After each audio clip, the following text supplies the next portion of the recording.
세 가지 보물. 옛날 어느 곳에 삼형제가 살고 있었습니다. 어느 날 아버지가 병이 나서 자리에 누웠습니다. 좋다는 약은 다 써보았지만 병은 낫지 않았습니다. 아버지는 세상을 떠나기 며칠 전에 삼형제를 불렀습니다. 얘들아, 재산 때문에 다투지 말고 똑같이 나누어 가져라. 그리고 부지런히 일하며 사이좋게 살아가거라. 삼형제는 네. 모두 고개를 끄덕였습니다. 하지만 첫째와 둘째는 매우 욕심이 많았습니다. 아버지가 돌아가시자 그들은 자기들끼리만 재산을 나누어 가지고 막내에게는 얼마 안 되는 돈을 주었습니다. 우리는 당장 장가를 가야 하니까 많은 돈이 필요하단다. 너는 장가들 때가 아직 멀었으니 돌아가신 아버님 말씀처럼 부지런히 일해서 돈을 많이 모으렴. 막내는 불평 한마디 하지 않고 형들의 말이 옳다고 생각하였습니다. 두 형은 물려받은 재산으로 큰 집을 샀으나 막내에게는 아무것도 없었습니다. 그러나 막내는 형들을 원망하지 않고 착하게 살았습니다. 감사합니다. 불쌍한 사람을 보면 양식을 나누어 주었습니다. 막내는 없는 살림에 어려운 사람을 도와주다 보니 더욱더 가난해졌습니다. 하지만 두 형은 돈을 모아 점점 부자가 되었습니다. 동네 사람들이 마음씨 나쁜 두 형을 욕하자 형들은 막내를 불렀습니다. 사람들이 우리들을 욕한다는데 모두 네가 가난하기 때문이야. 너 때문에 사람들 보기가 창피하니까 당장 이곳을 떠나거라. 형들은 잘못을 뉘우치기는커녕 막내를 마을에서 쫓아냈습니다. 쫓겨난 막내는 갈 곳이 없었습니다.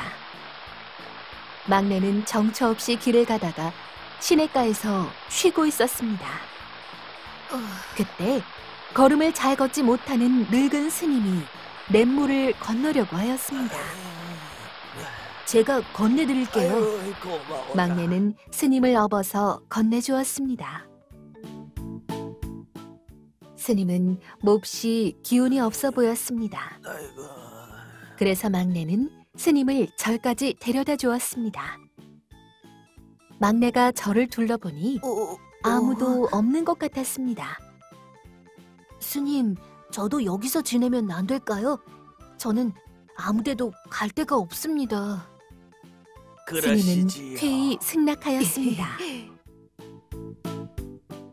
그날부터 막내는 밥도 짓고 청소도 하면서 스님과 함께 지냈습니다.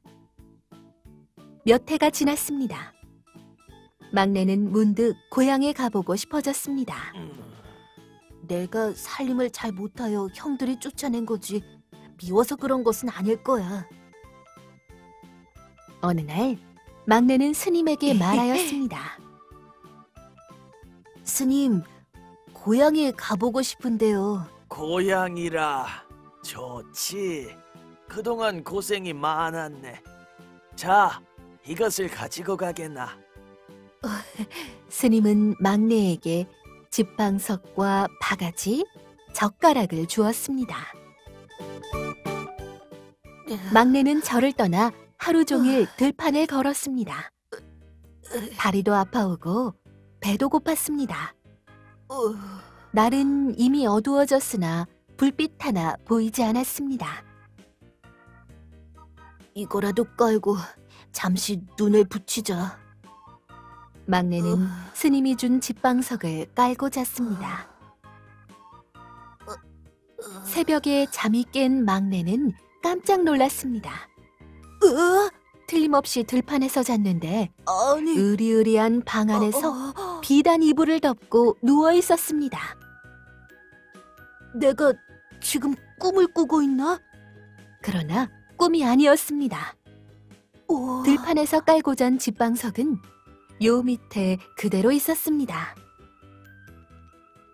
그제야 막내는 스님이 준 것이 모두 보물이라는 걸 알았습니다. 막내는 계속 굶어서 배가 고팠습니다. 이번에는 바가지를 기울여 보았습니다. 그러자 바가지에서 맛있는 음식들이 마구 쏟아져 나왔습니다. 막내는 밥과 고기를 배부르게 먹었습니다. 이번에는 젓가락을 조심스럽게 두드려 보았습니다. 그러자 좋은 옷을 입은 여자들과 건장한 남자들이 우르르 나타났습니다. 여자들은 아름다운 목소리로 노래를 부르고 선녀같이 춤을 추었습니다. 남자들은 집안일을 척척하였습니다. 바가지에서는 원하는 것이면 무엇이든지 쏟아져 나왔습니다. 막내는 금세 부자가 되었습니다. 나도 이제 부러울 것이 없으니 형들이 반가워하겠지? 막내는 많은 하인들을 거느리고 고향으로 갔습니다. 마치 이 모습은 임금님의 행차 같았습니다. 마을에 다 왔을 무렵이었습니다. 이런 모습으로 나타나면 형들이 놀랄지도 몰라. 예전의 모습을 하고 가는 것이 낫겠다.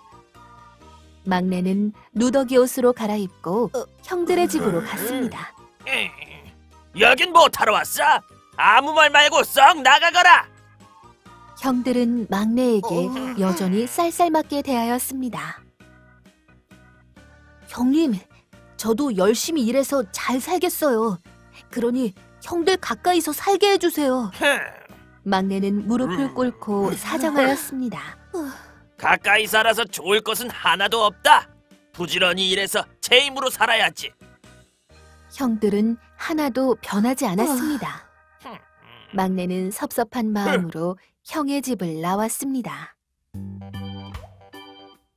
날은 이미 저물어 돌아갈 수가 없었습니다.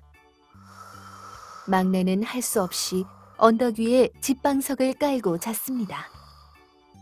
밤사이에 고래등 같은 기와집이 지어졌습니다. 이튿날 형들이 밖에 나와 보니 언덕 위에 으리으리한 기와집이 우뚝 서 있었습니다. 저게 웬 집이지?